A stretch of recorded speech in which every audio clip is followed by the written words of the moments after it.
আমার তো বাঙালি পরিবারে জন্ম, বোন। তো ফলে তুমি যেটা বলছো সেটার সাথে আমি খুব একটা পরিচিত নই।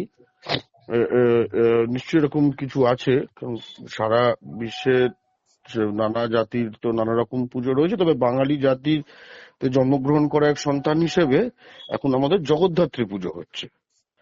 জগদ্ধাত্রী পুজোর ষষ্ঠী আজকে। তোমাকেও জগদ্ধাত্রী পুজোর শুভেচ্ছা জানাই। আর ধন্যবাদ। বিশ্বে যার যার পুজো হচ্ছে তাদের জন্য তাদের সকলের পুজো পরব যা কিছু আছে তাদের সকলের জন্য শুভেচ্ছাই রয়েছে। তবে আজকে বাংলার মাটিতে বাঙালির জন্য জগদ্ধাত্রী পুজো আজকে ষষ্ঠী। আমরা দেখতে পাচ্ছি যে আগে কিন্তু বেশ কিছু বছর আগে এই ছট পুজো এতটা আমরা এই কলকাতায় দেখতে পেতাম না। এখন কিন্তু ছট পুজো দেখতে পাওয়া যাচ্ছে এদিক ওদিক। আর যেটা দেখতে পাওয়া যাচ্ছে তা হচ্ছে বাঙালি জাতি যারা আছেন তারাও কিন্তু ধীরে ধীরে ছট পুজোর সাথে আস্তে আস্তে যুক্ত হচ্ছে। এই বিষয়ে কি বলবেন? আমি বিষয়টাই তুমি আমি যেহেতু বাঙালি পরিবারে জন্মেছি, ঠিক আছে। তো আমার মা, কাকিমা, ঠাকুমা, ঠিক আছে, আমার বোন, তাদের কাউকে এই সময় তো জগদ্ধাত্রী পুজো করতে দেখছি। তুমি যেগুলো বলছো আমি ঠিক সেগুলোর সাথে পরিচিত নই। আহ, মানে আমরা মানে কি বলবো, বাঙালি সংস্কৃতির বাঙালি আসলে আমরা। মা দুর্গার পুজো করি, মা কালীর পুজো করি, মা চণ্ডীর পুজো করি, মা মনসার পুজো করি, মা লক্ষ্মীর পুজো করি, মা জগদ্ধাত্রীর পুজো করি। আমরা তো সেই সংস্কৃতির বাঙালি। বেড়ে যাচ্ছে কমে যাচ্ছে এগুলো আমার কিন্তু একটু আইডিয়াই নেই, মানে পুজোটার সঙ্গে তো আমাদের সম্পর্ক তো জগদ্ধাত্রী পুজো, যে তার সঙ্গে খুবই গভীর সম্পর্ক অবশ্য আমাদের পরিবারের। গতকালই আমি চন্দননগরে ছিলাম, সেখানে জগদ্ধাত্রী পুজো যে বিরাট ভাবে হচ্ছে সেটার আহ মানে পরিদর্শন করলাম। এবং জগদ্ধাত্রী পুজো এখন বাড়ছে, সেটা বাড়ছে আমি জানি। তুমি যেটা বলছো সেটা আমি পরিচিত নই, ফলে আমি অজ্ঞানতাবশত আমি কিছু র্যান্ডম কমেন্ট করব না, তাই না? যেটা জানি না সেটা সম্বন্ধে কি বলবো বলো। কিন্তু জগদ্ধাত্রী পুজো এখন কৃষ্ণনগর, রানাঘাট, ঠিক আছে, থেকে শুরু করে এখন তোমার রিষড়া, তোমার বৈদ্যবাটি, বুঝতে পেরেছো তো, নানা জায়গায়, ভদ্রেশ্বর, নানা জায়গায় হচ্ছে। এমনকি কলকাতার ঠাকুরপুকুর এলাকাতেও এখন বেশ জাঁকজমক করে জগদ্ধাত্রী পুজো যথেষ্ট বেড়েছে। তবে একটা ঘটনা সত্য, সেটা হচ্ছে যে আহ, গত কয়েক বছর ধরে আহ, এই কলকাতায়, আমি যেহেতু কলকাতার বাসিন্দা, তো কলকাতায় আমাদের যে রাষ্ট্রীয় সরোবর রয়েছে, যেটা আমাদের বাংলার সম্পদ, ভারতের সম্পদ এবং বিশ্বের সম্পদ, ন্যাশনাল লেক যেটাকে বলা হয়, মানে যে তকমা প্রাপ্ত, সেরকম যে রবীন্দ্র সরোবর, রবীন্দ্র সরোবর এই জগদ্ধাত্রী পুজোর এই ষষ্ঠীতে যখন বাঙালি মেতে থাকে, আমরা দেখছিলাম যে সেটা বেশ কিছু সমাজ বিরোধী ক্রিমিনাল তারা তার উপর নানা রকম ভয়ঙ্কর অ্যাটাক চালাতো। তারা মানে হাউ হাউ হাউ করে আসতো, সে লাল চুল টুল এই করে প্রায় একদম বোম ফাটিয়ে টাটিয়ে সেখানে, মানে বিয়ারের বোতল ফোতল ভেঙে টেঙে, তারপরে আরো কি সব আমি আইডিয়া নেই, ঠিক আছে। এবং সেখানকার সন্ত্রস্ত হয়ে যেত সেখানে যারা বাঙালি, যারা এই রবীন্দ্র সরোবরের লেকে আর কি যেত। এবং আহ, এটা এটা একটা ভয়ঙ্কর জিনিস হয়ে যাচ্ছিল। এটা ব্যাপারটা কিসের কারণে আমরা কোনো আইডিয়া নেই, কিন্তু মানে একটা স্পেসিফিক সময় এরকম ভাবে এরা টার্গেট করতো। এবং জগদ্ধাত্রী পুজোর এই ষষ্ঠীর দিনটাকে কেন বেছে নেয় এটা আমার কোনো আইডিয়া নেই, কিন্তু যাই হোক, এটা তো একটা অনভিপ্রেত ঘটনা পরের বছরের পর বছর ঘটছিল। এবং এটা ন্যাশনাল গ্রিন ট্রাইব্যুনাল তারা সজ্ঞানে নেয় এবং তারা সেটাতে নিষেধাজ্ঞাও করে যে না, এরকম সমাজ বিরোধী অপরাধমূলক কার্যকলাপ করা যাবে না, বাংলার পরিবেশ রক্ষা করতে হবে। কিন্তু আমরা দেখলাম যে পুলিশ সেখানে একদম মূক দর্শক হয়ে থাকছে বছর পর বছর। নিশ্চয়ই পশ্চিমবঙ্গের শাসক দলের মদত রয়েছে, তা না হলে এরকম একটা অর্গানাইজড ভাবে এরকম একটা সমাজ বিরোধী ক্রিমিনাল কার্যকলাপ তো বছর পর বছর চলতে পারে না। এবং যেহেতু আমরা বাঙালি এবং বাংলার পরিবেশ রক্ষার দায়িত্ব আমাদের, বাংলার যা বন জঙ্গল, পশু প্রাণী, নদী নালা, পুকুর, সাগর, যা কিছু আছে, আমাদের এই বাস্তুতন্ত্র, আমাদের এই বাংলা মায়ের যে এই আহ, মানে অসাধারণ এই রূপ, তার যে ঐশ্বর্য, তা আমরাই রক্ষা করব। তাই কয়েক বছর আগে থেকে বাংলা পক্ষ, মোটামুটি রাত থেকে বাংলা পক্ষ যোদ্ধারা সেখানে আমরা গার্ড দেওয়া শুরু করলাম।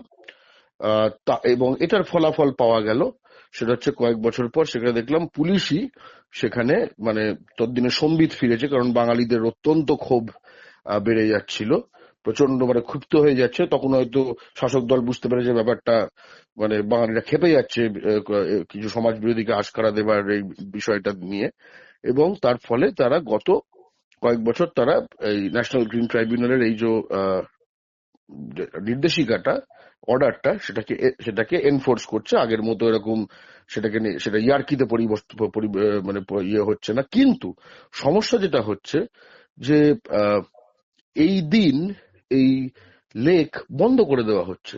কেন?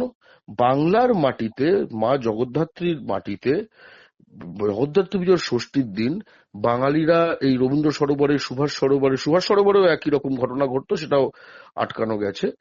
এটা এটা করতে তারা যেতে পারবে না। কেন যেতে পারবে না? একটা পুজোর দিন আমরা তো অবাধভাবে সব জায়গায় ঘুরবো, যাব, আনন্দ করব, পরিবেশ বান্ধব একখানা সুন্দর একখানা আমাদের আচরণ থাকবে, এটাই তো স্বাভাবিক।